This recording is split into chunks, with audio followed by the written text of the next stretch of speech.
Bienvenue dans cette nouvelle édition du QG Weekend. Au sommaire, la Cour de cassation ivoirienne se déclare compétente pour juger l'affaire impliquant Guillaume Soro. La plus haute juridiction du pays a ouvert ce 17 janvier la première audience de ce dossier dans lequel l'ancien président de l'Assemblée nationale est accusé de détournement de fonds publics.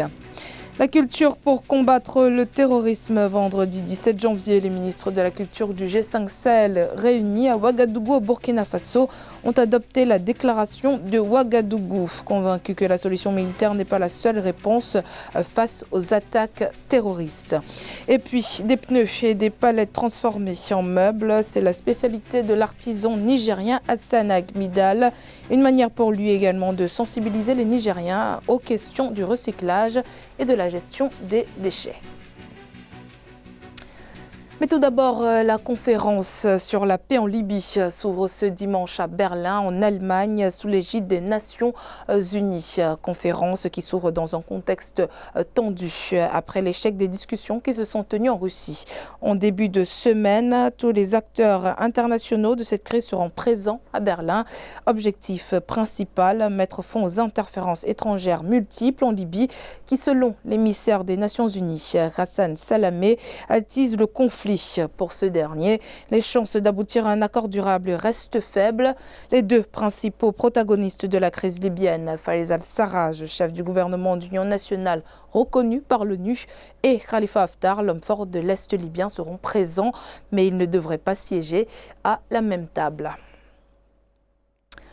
Nouveau rebondissement dans l'affaire Guillaume Soro en Côte d'Ivoire. La Cour de cassation a décidé de mener l'instruction sur le dossier qui vise l'ancien président de l'Assemblée nationale et certains de ses proches. Il s'agit de faits portant sur le détournement de fonds publics, le recel et le blanchiment d'argent relatif à l'acquisition de sa résidence de Marcory.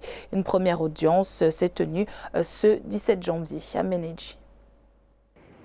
La Cour de cassation ivoirienne s'est déclarée compétente pour juger les accusations portées contre l'ancien chef du Parlement ivoirien Guillaume Soro. Il s'agit des faits portant sur le détournement de deniers publics, recel et blanchiment de capitaux relativement à l'acquisition illégale de sa résidence de Marcory en Côte d'Ivoire. À l'audience qui a eu lieu vendredi 17 janvier 2020, la juge Camara Nanaba Chantal a rejeté les exceptions soulevées par la défense de l'ex-premier ministre.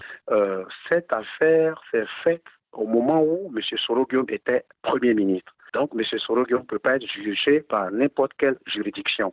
Cette haute cour de justice existe dans la Constitution, mais n'a jamais été mise en place réellement. Et donc, le procureur a demandé à ce que les magistrats de la Cour de cassation statuent sur la recevabilité. Qui peut juger Soro Guillaume en sa qualité de Premier ministre au moment de la commission des faits. Le lundi 23 décembre 2019, le procureur de la République, Richard Adou, avait enclenché une procédure judiciaire contre Guillaume Soro, ignorant son statut couplé d'ancien Premier ministre et d'ex-président de l'Assemblée nationale. Heureusement pour tous, Soro Guillaume est en France et il a requis des avocats français qui connaissent le droit constitutionnel ivoirien. Nous, on est satisfait en tant que membre de la société civile que pour une fois en Côte d'Ivoire, le droit soit dit dans la partie de l'instruction d'abord. Ça aurait été, dans les cas passés, on aurait arrêté l'individu, on l'aurait mis en prison. En sa qualité de parlementaire, les faits présumés ne sauraient être traités comme avoir été commis en état de flagrance. Bénéficiant de procédures spéciales, l'Assemblée nationale devrait se prononcer, ensuite le Conseil de magistrature qui devrait ouvrir des poursuites et donner l'autorisation à la Cour de cassation.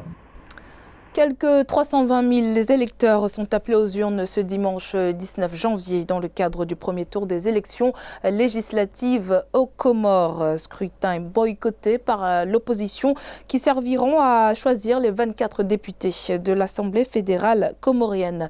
L'opposition a refusé de participer à ces législatives pour n'avoir pas obtenu les garanties d'élections transparentes, libres et démocratiques. La culture au service de la lutte contre le terrorisme. Du 15 au 17 janvier, Ouagadougou, la capitale burkinabé, a abrité une conférence des ministres en charge de la culture des pays du G5 Sahel sur cette thématique. L'initiative en relation avec la situation sécuritaire de l'espace est refermée par l'adoption d'une déclaration dite de Ouagadougou. Retour sur cette rencontre dans ce reportage de notre correspondant Jean-Paul Ouedraogo. Faire de la promotion des valeurs culturelles une arme de lutte contre l'extrémisme violent dans la région, c'est cet acte majeur contenu dans une déclaration qui a sanctionné la conférence des ministres en charge de la culture des pays du G5 à Ouagadougou le vendredi 17 janvier 2020. Ainsi, les pays du G5 entendent désormais se servir du maillon de la culture comme une alternative à la stratégie militaire pour faire face au contexte sécuritaire.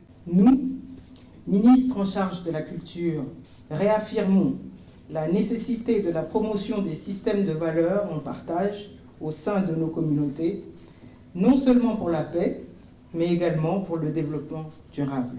Décision politique majeure attendue à l'issue de la rencontre, la déclaration de Ouagadougou a été suivie de 2 autres appels formulés par les autorités coutumières, les artistes et les écrivains. Ces actes appellent à consacrer plus de budget au secteur de la culture afin qu'il puisse accompagner les efforts de lutte contre le terrorisme dans les différents pays. Réaffirmant ainsi notre engagement et lançons un appel aux dirigeants des pays du G5 Sahel pour la prévention et la lutte contre l'extrémisme violent par la mutualisation des mécanismes endogènes et des expériences acquises. Impliquer l'ensemble des acteurs à la recherche de solutions durables au phénomène de l'extrémisme violent, tel était l'objectif visé par la rencontre. Les participants ont pris la résolution de travailler en étroite collaboration pour venir à bout du phénomène à la base de plusieurs attaques terroristes dans la région. Au Tchad, l'objectif numéro 1 est la diversification de l'économie. Une politique lancée par le gouvernement en 2016 et qui commence à avoir des retombées positives. Le secteur agro-pastoral notamment attire de plus en plus les jeunes entrepreneurs. Reportage de notre correspondant Mahamat Ramadan, commentaire à Ménédji.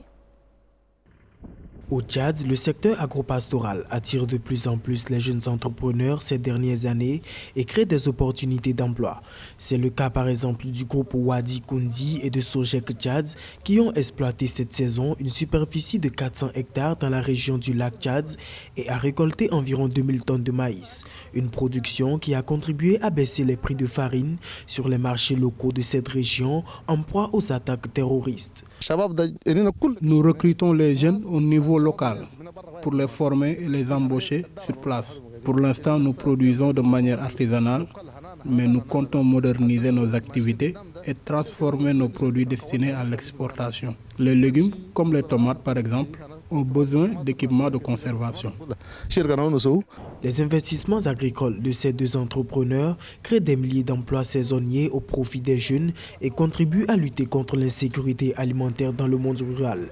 Des initiatives saluées par les autorités locales qui estiment que l'exploitation des terres permet de lutter contre l'extrémisme violent, souvent accentué par la pauvreté. Grâce à ces sociétés, nous avons maintenant des superficies aménagées pour cultiver en toute saison. Des milliers de personnes ont trouvé du travail sur place, ce qui limite un peu l'exode rural des jeunes. Ces produits agricoles sont également vendus au prix subventionné dans les marchés locaux. Nous encourageons l'entrepreneur Saleh Ababakar à faire davantage.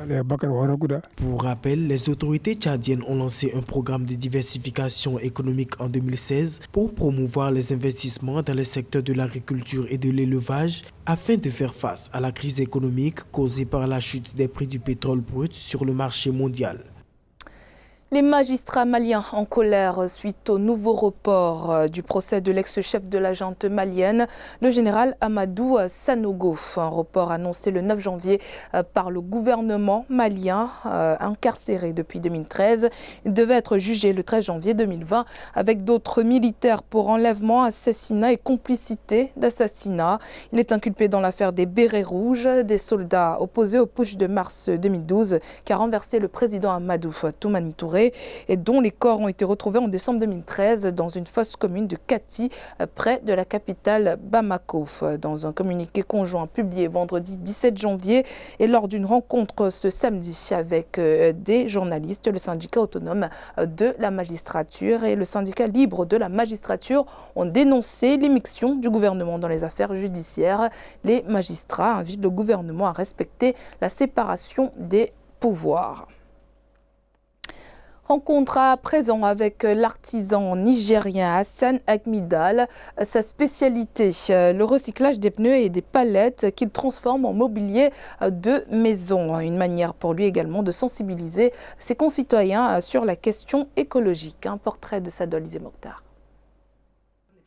Redonner vie aux pneus et aux palettes jetés dans la nature, c'est le quotidien de Hassan Agmidal. Alors que les pneus et palettes sont jetés aux ordures, Hassan et ses 3 autres employés les transforment en de magnifiques mobiliers d'intérieur et d'extérieur de maison. Tables basses, canapés, armoires et mobiliers sont entre autres ses fabrications qu'il met sur le marché à un prix variant de 10 000 à 35 000 francs CFA. J'étais parti au marché chercher des tables, des canapés, et je vois que c'est cher et c'est pas tellement solide. Et là j'ai dit, bon, j'ai décidé de me faire une table. J'ai récupéré des palettes et là j'ai commencé à découper et j'ai vu que ça marche. Et les gens, quand ils me rendent visite, ils voient ça, ils disent c'est intéressant. J'ai commencé à développer. Et là, c'est le recyclage est rentré dans ma tête. Pourquoi pas recycler? Donc, j'ai commencé d'abord par les palettes, et les tourelles. Les tourelles, j'en fais des tables. Les palettes, j'en fais des canapés. Autodidacte, ce passionné du recyclage a pendant près de 2 ans fait de ce travail de récupération une activité à part entière. Ainsi, cette passion d'Hassan pour le recyclage devient ensuite une entreprise locale. Aujourd'hui, il est devenu une référence en matière de recyclage à Niamey. Le restaurant Teguedes, elle consomme tout ce qui est recyclage, et par exemple les palettes et les pinets. Ça, c'est le nouveau modèle qui vient de sortir. Dès qu'il y a un nouvel modèle qui vient de sortir, on fait appel à Hassan pour qu'il nous amène ça ici au restaurant Teguedes. Dans l'avenir, Hassan espère pouvoir faire profiter les jeunes Nigériens de son savoir-faire. Un projet de formation destiné aux jeunes est dans son pipeline afin de leur transmettre le goût du travail dans le recyclage. Dans le reste de l'actualité, 28 objets issus de collections européennes privées ont été restitués vendredi 17 janvier au Petit Musée de la Récade dans le sud du Bénin. Le retour d'œuvres du patrimoine béninois issus de collections occidentales privées s'inscrit dans le cadre de restitution d'œuvres d'art premiers, en partie pillées en Afrique du temps de la colonisation. La restitution par la France au Bénin de 26 statuettes du royaume d'Abomey, annoncée en 2018, et qui se trouve au musée du Quai Branly Jacques Chirac à Paris, se fera au courant de cette année 2020 ou début 2021. C'était le journal de la rédaction. Merci de votre fidélité. Dans un instant, une nouvelle édition de l'actualité sur Africa 24.